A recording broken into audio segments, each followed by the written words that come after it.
Bonjour à tous. C'est l'un des grands défis de notre siècle, si ce n'est le défi du siècle. Accompagner et penser l'évolution de notre société afin de répondre aux multiples enjeux environnementaux qui vont se poser à nous. C'est ce que font les élèves de DUT, Carrière sociale, depuis la rentrée de septembre 2021, répondant notamment à la commande de certains partenaires. Le TER Bessin, autour de son programme alimentaire de territoire, la communauté urbaine d'Alençon, impliquée dans le développement des mobilités douces, et enfin Saint-Lô-Aglo, dans l'objectif de réduire l'artificialisation de son territoire. On va reparler de tous ces sujets toute cet après-midi. Et dans le cadre du programme des Cordées de la Réussite, nous sommes en direct ici du collège Louise Michel, puisque les éco-délégués du collège se sont joints aux étudiants pour travailler sur toutes ces questions. Vous l'avez bien compris, c'est de développement durable que l'on va parler cet après-midi autour de 3 confs express. La première sur les mobilités douces et durables, la seconde sur l'artificialisation des sols et la sobriété foncière, comment construire nos villes à l'avenir. Si vous n'avez pas compris les concepts d'artificialisation et de sobriété, vous inquiétez pas, on vous expliquera tout ça très très rapidement. Et la dernière, autour de l'alimentation, circuit court et transport. Je précise tout de suite que chacune de ces confs express seront ponctuées par la présence d'un grand témoin que nous accueillerons et qui aura le plaisir de clôturer chacune de ces tables rondes. On est en direct sur Facebook. N'hésitez pas à partager les conférences. C'est des sujets qui nous touchent tous. Et on va débuter tout de suite par la première table ronde. Et je vais vous présenter un petit peu tous les gens qui sont là pour m'entourer cet après-midi. Alors, j'accueille les 2 premières éco-déléguées du collège, Zoé et Kéra. Bonjour. Bonjour. Alors, moi, j'avais une petite question, parce que je pense que tous les gens qui nous regardent et tous les gens dans la salle savent ce que sont que des délégués de classe. Mais c'est quoi des éco-délégués au collège Louise Michel ? Un éco-délégué, c'est une personne qui a été désignée pour participer à l'écologie au collège et au développement durable. Alors concrètement, qu'est-ce que vous faites au cours de l'année ? On est avec les élèves de l'UIT et on va créer une maquette sur Alençon. Une maquette des transports ? En commun. D'accord. Et justement, transition toute faite vers nos 2 étudiantes en DUT Carrière sociale, Adèle et Charlotte. Bonjour. Bonjour. Alors Adèle, Charlotte, juste pour nous dire, vous êtes les dernières promotions de DUT Carrière sociale. Est-ce que vous pouvez nous en dire un peu plus ? C'est ça, on est en 2e et dernière année du DUT Carrière sociale option gestion urbaine à l'IUT d'Alençon. Maintenant, depuis la rentrée de 2021, il a été remplacé par le BUT, donc un bachelor, et donc maintenant c'est une formation qui se fait en 3 ans. Donc vous, là, c'est la clôture en fait aussi de vos 2 années d'études aujourd'hui. C'est ça, on finit on vient de finir les cours et c'est notre dernière journée. Après, c'est 1 semaine de vacances si j'ai bien compris et départ en stage. C'est ça. Et notre grand témoin que je présente dès maintenant, Éric Morisseau, chargé des mobilités douces à la communauté urbaine d'Alençon. On vous passera le micro tout à l'heure. Et moi, j'ai presque fini mon travail, puisque c'est les éco-délégués maintenant qui vont avoir la lourde tâche et mission d'animer et de poser des questions autour du sujet des mobilités douces. Qu'est-ce qu'une mobilité douce ? Alors la mobilité douce, c'est l'ensemble des mobilités donc, non carbonées ou qui ont une faible empreinte carbone, c'est-à-dire les véhicules donc, qui ne polluent pas ou les modes de transport même qui ne polluent pas. ou très peu. Donc on a notamment la marche à pied, le vélo, le bus aussi en est une, et par contre la voiture n'en est pas une. Et justement l'enjeu des mobilités douces, c'est vraiment de pouvoir réduire l'utilisation individuelle de la voiture. Quelle solution offre la CEA pour permettre la restriction des transports polluants? La CEA elle offre plusieurs choses. D'abord, il va y avoir les bus, comme les bus Alto, plutôt sur le centre-ville d'Alençon et quelques communes autour. Là, il va y en avoir 5 des lignes. Ça va desservir, ça peut être par exemple des établissements scolaires ou par exemple pour nous le campus de Montfoulon à Damigny. Ensuite, il va y avoir les bus nomades. Ça, c'est plutôt sur la Normandie en général. Il y a aussi les bus Aléop qui viennent du Pays de la Loire. Après, il va y avoir des associations, par exemple, de location ou de vente de vélos, comme à Bicyclette. Il y a aussi des services de prêt de voitures électriques. C'est fait par le département. Il y a Autofree 61. Et sinon, il y a aussi des choses comme le passage du train à la gare d'Alençon. À quoi servent les pistes cyclables et quel équipement existe-t-il pour les cyclistes? Alors, les pistes cyclables, elles servent à protéger notamment les cyclistes de la circulation sur la route. Donc, est-ce que, à la limite, on peut faire une petite différence entre les bandes cyclables et les pistes cyclables? Je ne sais pas si les filles, vous connaissez la différence. Non Vous faites du vélo. Oui, Ah, et vous roulez où? sur les pistes cyclables. Sur les trottoirs, des fois? Oui. Ah. Alors, la différence entre une piste cyclable et une bande cyclable, la piste cyclable, donc, c'est donc une piste qui va être vraiment séparée de la route par un terre-plein notamment, ou si justement un terre-plein. Et sinon, la bande cyclable, c'est vraiment sur la... Donc on circule sur la chaussée, mais on va simplement être séparé des véhicules par un marquage au sol sur la route. Et donc, ces deux dispositifs permettent de pouvoir faire en sorte que le cycliste ait vraiment sa place bien à lui sur la chaussée et qu'il soit protégé des automobilistes notamment. Et que donc les usagers de la route puissent bien les voir. Sinon, par rapport aux équipements, on peut même parler d'aménagement et de services.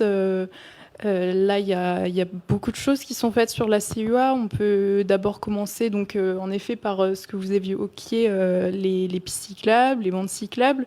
Il y a aussi, dans cette même catégorie, les sas vélos. Je ne sais pas si vous voyez ce que c'est. C'est donc au niveau des feux de circulation.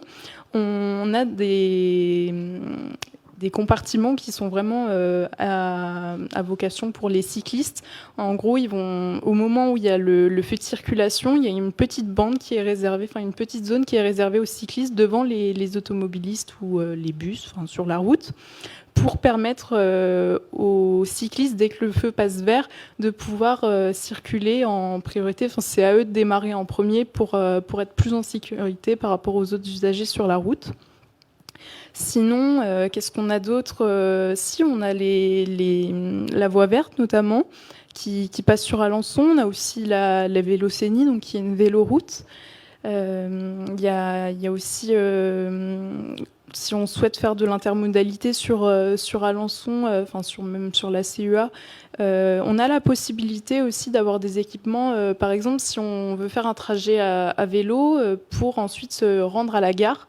La gare propose comme service un garage à vélo, donc où on peut déposer son vélo en gare, puis prendre le train ensuite.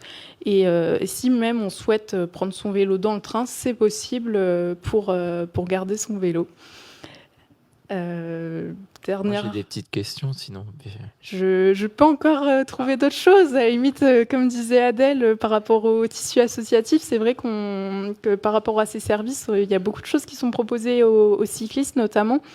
Donc, il y a par exemple la bicyclette, comme disait Adèle, au niveau des sorties vélo aussi. Il y a Il y a l'atelier mob proposé par la mission locale, donc qui permet de pouvoir faire le réparage et la maintenance de son vélo, ou encore d'autres services. Il y a MobiJump aussi par le centre Édip Bonnem pour l'apprentissage du vélo. Voilà, beaucoup de choses et un grand tissu associatif sur la CEA pour les cyclistes. Alors moi, je suis curieux. Vous savez, Kéra, vous venez comment au collège, vous? Moi, je viens à pied. C'est une mobilité douce. Et moi, c'est la même chose, je viens à pied au collège. Et alors, jamais de trottinette, tout ça? Jamais, du tout. Juste le vélo? Non, Même pas? Que la marche à pied? oui, Pas de bus? non. Bon, super. Et moi, j'ai une question par rapport aux trottinettes. Oui. Elles ont le droit de rouler sur les bandes cyclables ou les pistes cyclables? La question piège. Ouais, c'est un sacré piège pour le coup. Parce qu'il y a plein de collégiens, je suis sûr que bon, ils ont des trottinettes. Bah, Sûrement. Ouais, déjà, ouais, c'est un peu compliqué les trottinettes parce que c'est pas sur le trottoir, c'est pas sur la route. Et les pistes cyclables, c'est plus destiné au vélo à la base. Donc pour les trottinettes, c'est vrai que c'est un peu flou là-dessus. Faut vraiment être vigilant, en tout cas, sur la route vis-à-vis des trottinettes, si on souhaite circuler sur la route par rapport aux véhicules, parce qu'on a déjà pas la même allure et il faut bien se protéger par rapport à ça et faire en sorte d'être bien visible. Et sur le trottoir, si on décide de circuler en trottinette sur le trottoir, bien faire attention aux autres piétons pour éviter de les bousculer. Donc, réponse un peu de Normand. C'est Ouais, où on peut oui, finalement. c'est mitigé, parce que- finalement, la trottinette, on roule où on peut. Alors, Zoé, est-ce que tu peux prêter le micro à Monsieur Morisseau éventuellement? Je crois qu'il voulait amener quelques compléments d'infos. Oui, si je peux effectivement venir un petit peu en aide. D'abord, c'est assez récent, mais effectivement, il y a l'usager trottinette et doit être assimilé à un piéton. C'est assez étonnant et peut-être en décalage avec les pratiques, parce qu'on imagine pourquoi pas la trottinette emprunter des voies cyclables ou des voies dédiées au cycle. Et de fait, j'ai appris, je vous dis encore récemment et très modestement par rapport à ça, la trottinette, qui est un petit peu l'enfant terrible de la mobilité douce, eh bien on l'a reléguée encore au statut de piéton dans les faits. C'est-à-dire qu'ils doivent emprunter les trottoirs, tout en sachant que les piétons, bien sûr, sont prioritaires. C'est l'usage dédié, le trottoir, aux piétons. Donc c'est un statut un peu inconfortable pour la trottinette. Voilà. Merci de ces éclaircissements. Alors, est-ce que vous aviez encore des questions, Zoé, Kéra, en récupérant le micro? Moi, j'ai une question pour vous.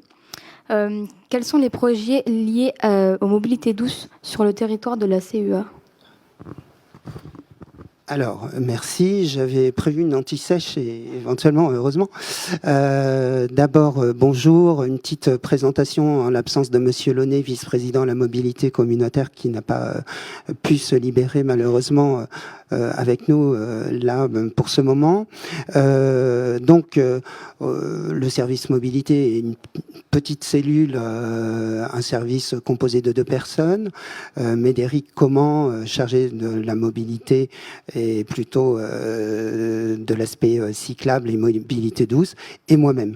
Donc, par rapport à ça, effectivement, l'idée, par rapport à ce vaste dessin qui a été résumé de façon très complète et détaillée par les étudiants, l'idée, c'est que localement, on puisse répondre aux objectifs dessinés par la COP 21, l'objectif étant, comme l'a dit tout à l'heure Monsieur Dubreuil, de réduire les émissions de gaz à effet de serre. Et le transport participe pour au moins un tiers des émissions de gaz à effet de serre. Donc, en ce sens, il faut qu'il y ait un effort collectif, si vous voulez, un effort global des organisations publiques, des entreprises, et puis aussi des citoyens que nous sommes tous. Et donc, par rapport à ça, chacun doit contribuer. Alors, nous, en tant que cellule mobilité, d'abord, on est compétent en matière de transport globalement, au niveau intercommunal. Donc, on organise avec Alto, par exemple, le transport collectif, donc les bus qui nous desservent ici pour ce collège, Louise Michel, le transport scolaire, le transport à la demande pour toutes les communes quasiment de la communauté urbaine. Donc ça, c'est une première mission qui nous incombe. Ensuite, on doit, comme on est, donc on se doit de répondre aux objectifs donc de réduire les gaz à effet de serre. On doit aussi accompagner, comme je le disais tout à l'heure, les citoyens, si vous voulez, qui changent un petit peu leurs pratiques. C'est ce qu'on a tous évoqué ici. Comment je me déplace, c'est une vraie question. Donc très concrètement, je vous dirais, par rapport, nous, on doit apporter l'information de l'existant. C'est ce que vous me posez en fait comme question. Donc l'existant, c'est d'abord tout simplement un guide de bus édité par Alto, donc on peut connaître, car bien souvent les usagers ne connaissent pas, se disent éventuellement est-ce que c'est bien desservi, et puis finalement je ne suis pas informé de tous ces services que sont proposés. Donc la première chose, c'est relayer l'information de ce qui existe et dans divers domaines. C'est-à-dire, donc on a parlé aussi, et on parle beaucoup de vélo en ce moment, eh bien, très concrètement, prochainement, la ville et la communauté urbaine d'Alençon vont co-organiser une fête du vélo. La fête du vélo qui est programmée le 21 mai prochain pour essayer justement de partager ce plaisir d'être à vélo et aussi de partager avec les acteurs cette cause commune pour faire en sorte que le vélo puisse se pratiquer dans les meilleures conditions. Voilà. Donc concrètement, j'avais dû vous proposer une petite affiche que je vous propose pour cette fête du vélo, auquel vous êtes invités, bien sûr. Pareil, le vélo, prendre le vélo, c'est quelque chose qui est peut-être spontané, mais peut-être pas pour tout le monde. Donc l'idée, c'est aussi de savoir comment on peut rouler dans de bonnes conditions à vélo sur le territoire communautaire. Donc à ce titre-là, Médéric Comment, mon associé, si je puis dire, dans notre service, a mis en musique un guide du vélo qui s'appelle Tous à vélo, également disponible. Donc ce guide comporte pas mal d'informations pour justement sauter le pas et pratiquer le vélo de façon quotidienne. Donc c'est un guide qu'on peut trouver plus ou moins partout dans les lieux publics maintenant. Donc c'est tout un tas de renseignements pratiques. Voilà. Donc voilà, je pense avoir essayé au moins de vous répondre par rapport à cet aspect-là. Alors, c'était votre dernière question ou pas? Il n'y a plus de questions. C'est donc à mon tour. Moi, j'avais une question toute simple. On a un petit peu préparé, on l'a évoqué. J'habite à une quinzaine de kilomètres et mon lieu de travail est à Alençon. Je ne suis pas forcément desservi par le bus. Le vélo, ça commence faire un petit peu de distance, 15 km. Est-ce qu'il y a des solutions de mobilité douce qui peuvent être mobilisées ou qui vont être considérées comme de la mobilité douce? Du coup, comme on l'a évoqué tout à l'heure, même s'ils sont motorisés, il y a le bus et la voiture lorsque c'est du transport collectif. Donc pour le bus, par exemple, ça peut être de se rendre soit en vélo ou à pied si on est près d'un arrêt de bus, des bus nomades par exemple, et ensuite d'aller en bus nomade à son point de rendez-vous. Après, ça dépend des horaires également que proposent ces lignes-là. Sinon, c'est de trouver des personnes avec qui on peut covoiturer, qui vont également, par exemple, aller des couves à Alençon et dans les mêmes horaires au niveau de la journée. Mais voilà, le covoiturage en voiture marche également. Alors, question pour tout le monde, mais est-ce que la situation actuelle ne va pas nous pousser, avec la hausse des matières premières, avec la hausse du coût de l'essence, à faire cette transition en mode accéléré peut-être ? Je ne sais pas, Monsieur Maurice. Charlotte. On l'a évoqué déjà un petit peu ensemble récemment, mais effectivement, vous avez raison de pointer cet élément. Clairement, les énergies fossiles deviennent onéreuses, et donc c'est aussi les énergies fossiles qui ont généré un petit peu cette situation par rapport aux gaz à effet de serre.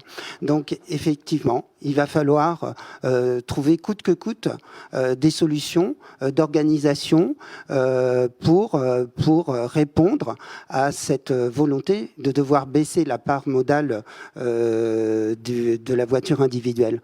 Alors, effectivement, l'idée, c'est de savoir comment on répond à ce défi d'un point à l'autre du territoire, dans des contextes forcément différents. Peut-être des choses à compléter, à ajouter. Pas forcément, c'était clair pour moi.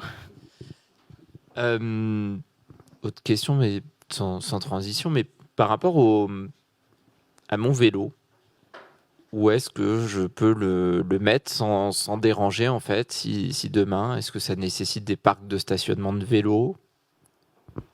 Du coup, oui, dans le projet de développement du vélo, forcément, ça c'est quelque chose qui rentre en jeu. C'est de pouvoir sécuriser son vélo quand on veut le laisser à un endroit. Donc les parkings à vélo, les cages à vélo, je sais plus exactement le nom, les garages à vélo, merci. C'est des choses qui vont forcément devoir se développer sur la CUA pour laisser une place plus importante et plus sécurisante pour le vélo, pouvoir être tranquille en le laissant en allant travailler. Le vélo, peut-être les autres mobilités douces, toutes celles qui sont en train de s'inventer pour les stationner. Alors, on a parlé des trottinettes électriques, mais il y a tout ce qui est gyropode, véhicules un peu hybrides, annexes électriques là, qui débarquent. Est-ce qu'il y a des projets de stationnement pour ce genre de véhicules ? Je dois vous dire que on est un peu finalement orienté quand même vers d'abord ce service que vous soulignez très justement de stationnement à vélo en priorité, parce que on a malgré tout, on doit accomplir ce travail d'équipement pour pouvoir laisser son vélo effectivement dans un box de façon sécurisée. Ça, c'est une demande express et qui va forcément attirer de l'investissement pour pouvoir équiper ce territoire. Et si le défi des mobilités, c'est qu'on est sur un champ d'innovation et il y a des usages plus ou moins, si vous voulez, sous contrôle et d'autres pas. Et c'est aussi le charme de la mobilité. Mais pour l'instant, on est un petit peu dépourvu par rapport à certains modes de mobilité. On a parlé de la trottinette. Donc, et d'autres que vous soulignez, le gyropode, je crois, c'est les EDPM, je crois, on les appelle de cette façon, dans cette catégorie-là. Donc, j'ai pas, je dois vous dire, de solutions, j'ai pas connaissance encore de solutions dans ces domaines-là. Alors, le temps passe très très vite, Zoé Kera. Il n'y a pas une question qui vous est revenue ou... Moi, non. Est-ce que vous envisagez d'utiliser d'autres choses que vos pieds pour vous déplacer et de la voiture, si vous aviez le choix? Qu'est-ce que vous utiliseriez? Le bus. Le bus? Moi, la même chose, le bus. D'accord. Alors, juste une dernière question pour aller au-delà de la CUA, peut-être. Est-ce qu'il va falloir se poser la question hier en préparation de est-ce que je peux partir en vacances en mobilité douce ou pas? Vaste question. Est-ce qu'on va devoir revoir nos projets de vacances? Adèle me laisse la question piège. La question piège par excellence. Et pas forcément, qui peut être aussi, Oui. pour certaines villes comme Alençon, au niveau touristique, aurait plus-value. Hier, le déplacement transatlantique. Ah oui, mais hier j'étais méchant. Ouais, voilà. Aujourd'hui, je le suis moins. Ouais. Non, là, ce qu'on peut éventuellement nommer, il y a quand même le train pour des plus longs trajets, le bus, ou alors, comme on le disait, le covoiturage qui peut être aussi une solution pour se déplacer en vacances à plusieurs. C'est des transports qui sont déjà utilisés et qui tendent à être de plus en plus utilisés. Il est clair que le budget transport va plomber les vacances, hein, je crois, hein, c'est sûr. Donc voilà, les destinations un peu lointaines, maintenant, voilà, c'est un vrai sujet. Et oui, le covoiturage, l'autostop, voilà, mais c'est pour certaines catégories de personnes, pourquoi pas. Mais sinon, il va y avoir peut-être des destinations plus proches, du coup, à privilégier. J'en sais rien. Le tourisme à vélo, par exemple, est quelque chose qui peut se développer. Absolument, effectivement. Et étant situé voilà, sur la Vélocénie et la Vélo-Buissonnière, Alençon travaille à l'accueil effectivement des usagers, randonneurs à vélo, bien sûr. Et le vélo est un très beau moyen de découverte des territoires. Donc voilà. C'est rien, c'est l'intercours. Oui, non, pour la petite histoire, je disais que c'était compliqué d'envisager un déplacement transatlantique en mobilité douce aujourd'hui, en fait.